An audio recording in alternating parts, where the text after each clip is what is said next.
Poetry Slam is all about student voice. At Barrie School, it's very important that we encourage students to use their voices and to express what thoughts are on their minds on a daily basis. The Poetry Slam, we started it 6 years ago. We thought that it was just going to be a little middle school thing, but every year that students graduate up into the upper school, they're desperate to come back, to continue to read their poems, to continue to write their poems, and to express their feelings. Hi everybody, and welcome to our 6th annual SLAMSATIon. Watch this, I'm gonna test it. Hello, play with your dolls. Yes, you cry, let's play, please. I knew it. You just want to play with what you're interested in, not what we both are. Take a walk in my shoes. Imagine a life where you always lose. You live your life on the big screen, while I shine through you and I'm never seen.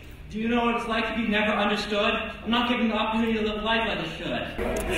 Hey, what's up? This is Patrick Washington, aka Black Picasso from the PoemCs. I'm here at the beautiful Olney Theater. Had a wonderful time at the 6th annual Barrie Poetry Slam.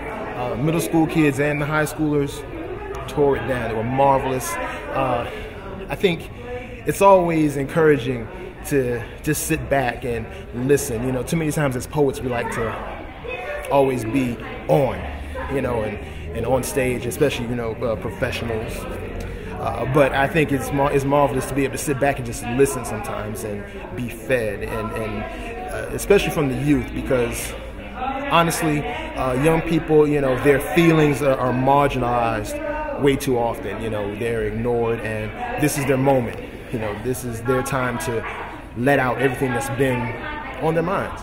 Keep that inside, right next to the inner you that screams, why do I look like everybody else in the crowd? One of its wind beams is cracked in half, one part clinging desperately to the rusty nails that lock it in place, and the other nowhere to be found. Poetry Slam is really cool, and I won it this year, and I'm pretty pleased with that. And it's really funny because my poem, or not the poem that I slammed, but one of the poems in the open mic was about how, like, nobody accepts me because I'm weird, but that actually is, like, the biggest lie that I've ever told anyone, because everyone here actually is really accepting, they are really cool, and yeah, so this is a really cool place, and I'm glad I could be a part of it. Yeah, I like the Poetry Slam. Like, I didn't win, I only went once, but I like it because everyone sort of just gets their head out there and like their art and whatnot. And it's like, I like poetry a lot, so it's like not a lot of schools have Poetry Slam. He was wearing a black pinstripe suit with a thick red tie and a glimmering Rolex. He looked nice. So, this is the first year we've had the Poetry Slam in this theater, and I liked it and I didn't like it. I liked it because I think it makes it more formal, more professional, it makes it seem more real, and I didn't like it because it's big and scary and it makes you feel like there's a lot of more people walking. Getting up on stage, I have to admit I was kind of nervous, and I maybe even skipped a line or two of my poem. Can't even remember now, but I think altogether I really like this space and love to perform here again. Wicks don't melt, but your wax begins to thin. Your wax hits my skin. Why did it burn my skin? I'm scarred, marked. My hand is trembling.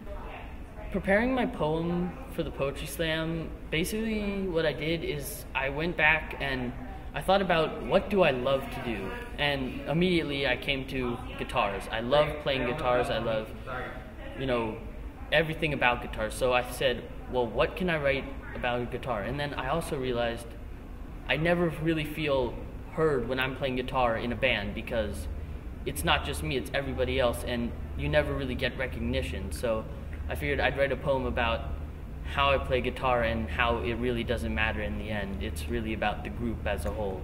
Click. I snap the cable into the guitar. Feel the amazing power in my hands.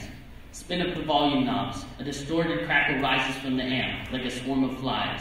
The room is silent, an endless void. Time starts to slow down. Then, I think it's hard for some kids, it's easy for others. Like Cisco, he has a fest of fun up here and stuff. Cisco just gets up here and he screams and yells and says all sorts of things, and he has a great time, and that's great for him. And other kids, like my friend Nick, you know, they enjoy it too once they get up here, but they're just a bit nervous at first. And so I think everybody likes it in the end. It's just some kids take longer getting used to it. Last second I save it, sliding all the way up the neck, using each and every fret like the rung on a ladder. I think it sends a really good message about Barrie, because the Poetry Slam kind of shows everybody else that we really value what other people think and say, and we're a great community who comes together to share all our ideas with each other.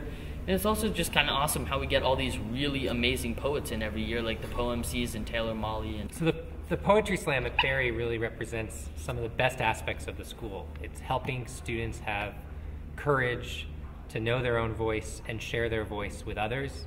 And it's helping others be able to develop empathy and compassion for the stories of others. These kids got up here today and you saw both a lot of their thinking and you saw a lot of their heart. And they had to stand in front of a group of peers, some of who are friends, some of whom are acquaintances, parents they don't know, and faculty, and have the confidence to speak. And that's a skill as well, in terms of this being able to have clear public speaking skills, to be able to speak with passion, to want to do it. The fact that we have kids not just doing it in 8th grade, but we have a line of kids lined up behind the 8th graders who want to do it either because they're going to be doing it soon or they've done it before and they want to share. And there's all kinds of stories that you hear at Barrie in terms of what are the life journeys that our students have taken.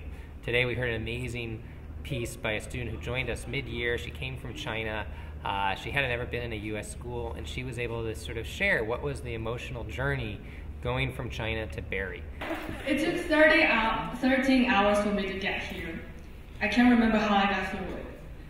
I traveled half across the globe with stars, clouds, and satellites in the sky. You know, we heard from a student who's transgender in terms of what it's like to be transgender and learn about what his experience is in terms of his journey at Barrie.